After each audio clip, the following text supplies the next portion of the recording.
a Twitch viewer or streamer for a while now, then you definitely know at one point in time, Twitch was kind of segregated. Not really in the racial way that word is usually used in, but Twitch was definitely split into two completely different groups known as the WNL community and the Poggers community. And if you have no idea what either one of these communities are, think of what you see when you look at a streamer like Duke Dennis or Casanat, Platboy Max, any of those streamers. Think of the things you normally see being spammed in their chat, and then think about streamers such as XQC, Pokimane, Miskiff, and so forth, and then take a look at their chats and you'll see a vast difference. And I know nowadays you can get on Twitch and see these creators streaming together, but for a long period of time, these two communities were really split up, and there was hardly ever any collabs from a WNL streamer. Now, one thing that I will say is, I understand that if you go to your favorite creator, you want them to pay attention to you one way or another, which is obviously saying something in the chat and hope that he sees it.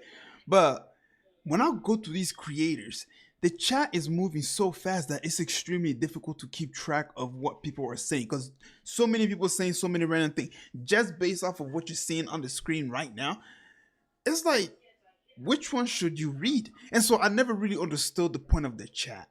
I understand the point where you can pay money and have your favorite creator see the your message right away, but when it starts spamming in the chat like that, that's the part that I never really got the hang of. And so when I go and watch some Twitch streamers or anything like that, I say absolutely nothing, because I know if I say something, someone's probably just going to ignore it. And if I have something to say, well, I will say it and hope that somebody will see it, and then sometimes you'll get a reply here and there. But when the chat is just moving extremely rapid, it's like, what's the point of me saying something? Who's going to be able to read this?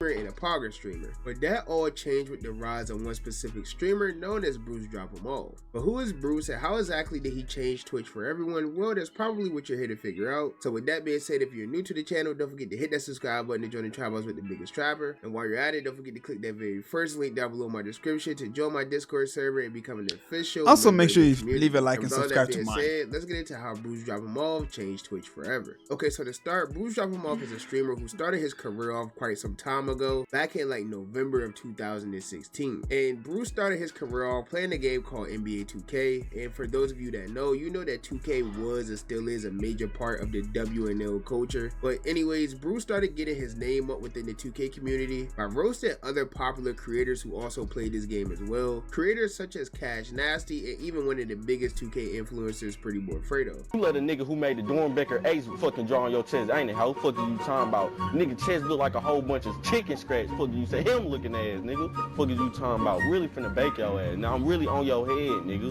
I'm really, look, my spidey sense is tingling, head ass. Fuck you talking about? Nigga.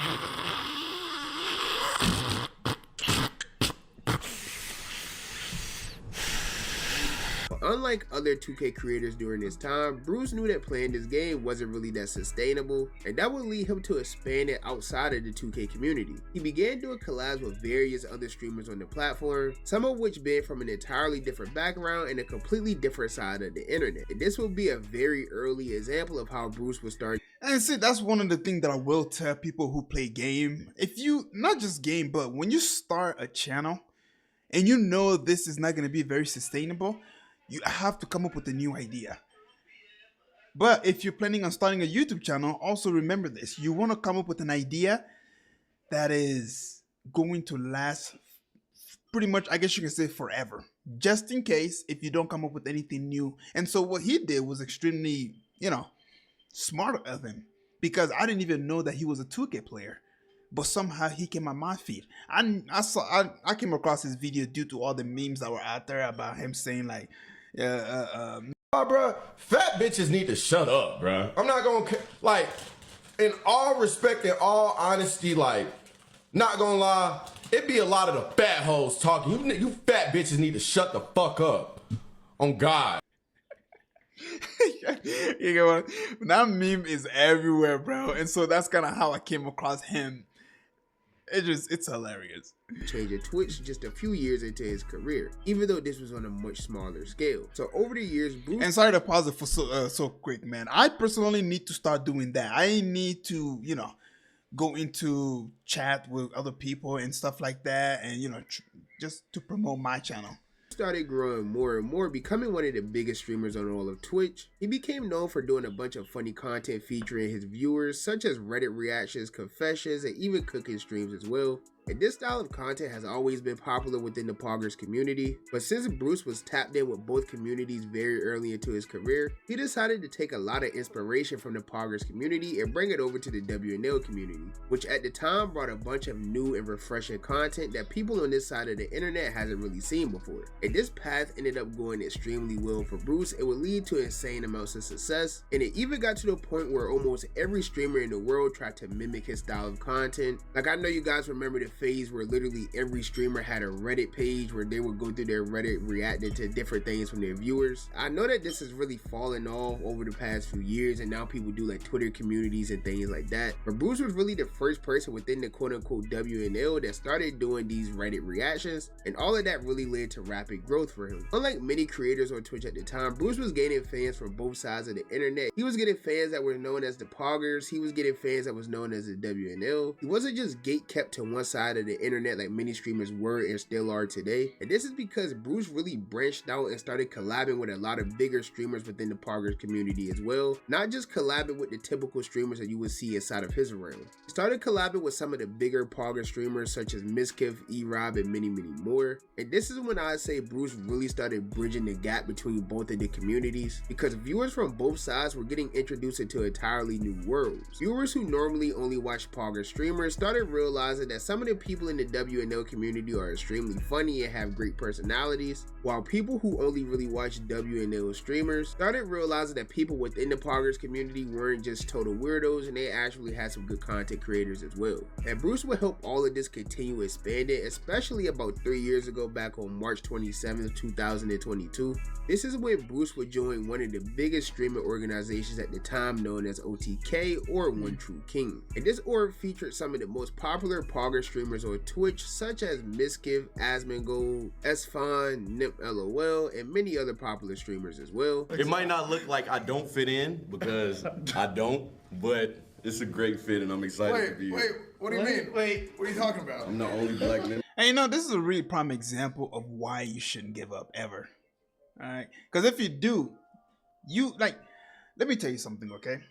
This is one thing about me that I will tell you, is when I start something, I don't like to stop. I've done it in the past.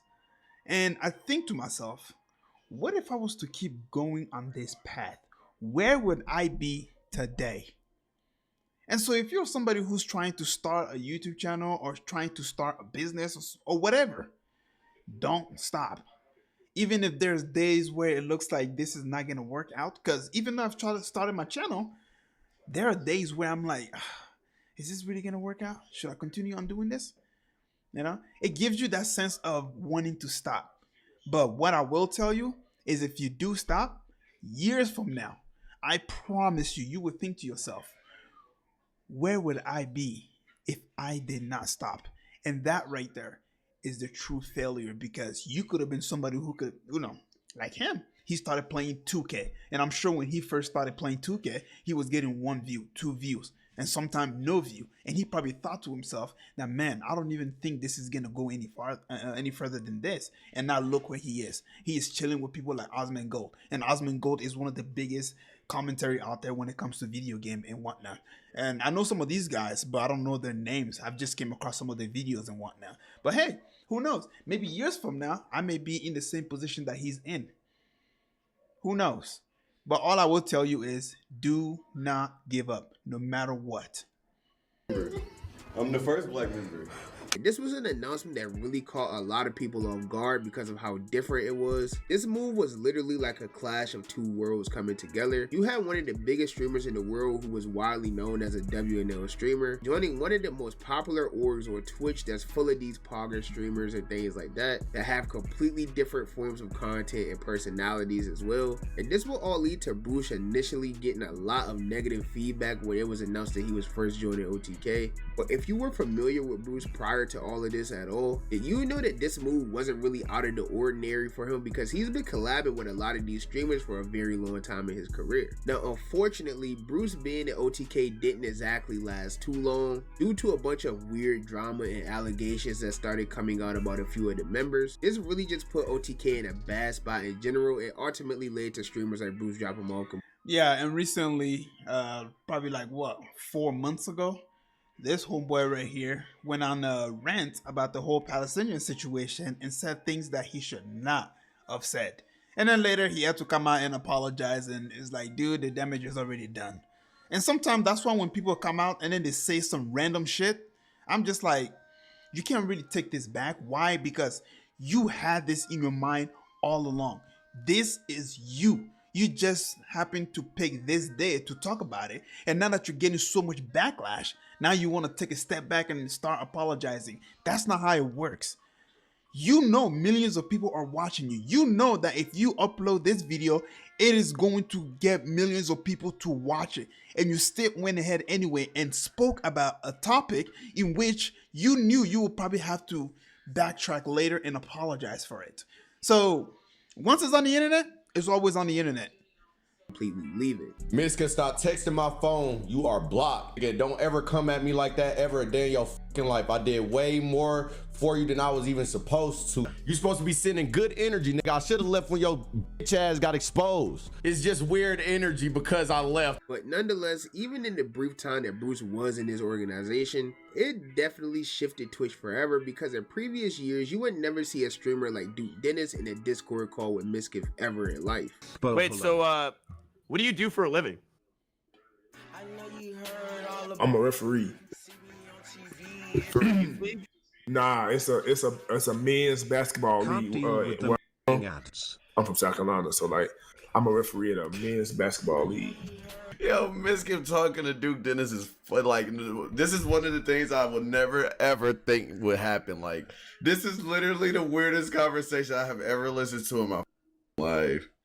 And I know due to a lot of the recent drama over the years that Bruce has been involved in, a lot of people like to discredit him and hate on him and things like that. But the truth is, it's really hard to take away all of the things that he's done for the community, whether that's bringing new styles of content that hasn't really been done before on this side of the internet. Remember this. If there's a controversy around of your favorite Twitch streamer or celebrity or something like that, understand that they know what they're doing. A lot of the time. Not all the time, but a lot of the time, they know what they're doing. Why? Because when there's a controversy, when something controversial is about you, it brings a lot of attention. It brings a lot of eyes on you. So sometimes they will just create a fabricated situation, hoping that this will be a bait for millions of people out there to, watch, and then it'll make him come to their channel, and then obviously he will apologize, and then maybe go, take a break, you can say, come back later, and then with the goldfish brain that we have, we completely forget everything that they did in the past, and then we continue watching. That's what it's all about. It's just internet, or literally bridging the gap between two completely different communities and bringing an entire platform together. I don't think the platform would be as unified as it is today if it wasn't for streamers like BruceDropEmOff, and in my opinion, he's still one of the most influential streamers to date. But that's just my personal opinion. As you guys know, the only opinion that I really care about is you guys' opinion. So with that being said, be sure to comment down below and let me know what you guys think about this entire situation. Do you guys think that Bruce is the real reason why the poggers and WO community really no longer exist? Or do you think all of this would have still ended up happening with or without BruceDropEmOff? Let me know what you guys think down below in the comments. And with that being said, if you're new to the channel, don't forget to hit that subscribe button to join me on my journey to 15,000 subscribers. And if you're yeah, I mean, honestly, I wouldn't really say that he's the reason why Twitch is the way it is today, because I don't want to give credit to just one person. It's pretty much the entire community of Twitch altogether. And so giving credit to just one person undermines other people out there who have worked hard to get to where they are today. Don't get me wrong. They're, the big streamers out there who are benefiting Twitch and all that stuff, they have a big role to play. But if it wasn't because of the small, the small creators out there, is eyes gonna really come to the big creators? Because some of the small creators like me will watch the big creators right? And somebody who will watch my channel will probably be like, oh snap, I like the person that he's reacting to. Now let me go to his channel and go see what he has to say and stuff like that. So all in all, it's all connected in a big giant web, I guess you can say. Some of them just happen to be doing more because they have more eyes on them and so on and so forth. Anyways, if you made it this far, man, please don't forget to leave a like and subscribe, and I will catch you guys up later.